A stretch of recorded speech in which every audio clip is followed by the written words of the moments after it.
சின்ன பிள்ளை கையில் ஐஸ் கொடுத்தா கூட அது ஒழுங்காக சாப்பிட்ருக்கும்டா.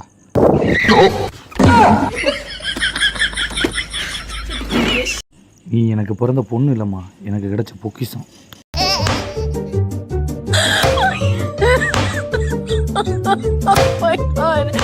என்னடா அது, அப்பா மயங்கி உணர்ந்துட்டேன்னு சொல்லிட்டு கண்ணீர் வடி குடும்பத்தில் வாயிலிருந்து ஏதோ எச்சியை வடிச்சிட்டு இருக்க.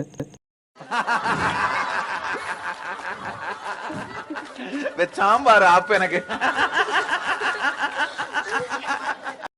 அவள் தின்னுட்டு கொடுத்த தின்னு முடிச்சிருந்தா பிரச்சனை கிடையாது. இது எதுக்குடா உனக்கு வேண்டாத வேலைலாம்.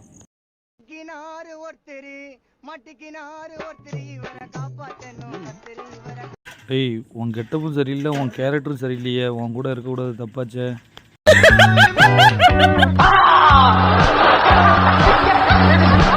கல்யாண மாப்பிள்ளைக்கு கால் கட்டியில் இப்படி பேண்ட் கழியும் கனவாகண்டா.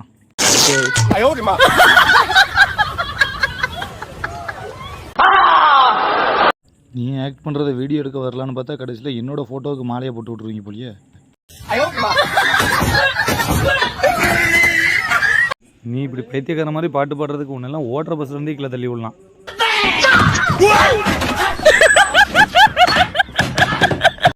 எப்படி நீ ஐஸை தூக்கி அல்லையில் தான் வைப்ப என்ன நீ? சரி, நீ வச்ச ஐஸை நீயே சாப்பிட்டுக்கோ.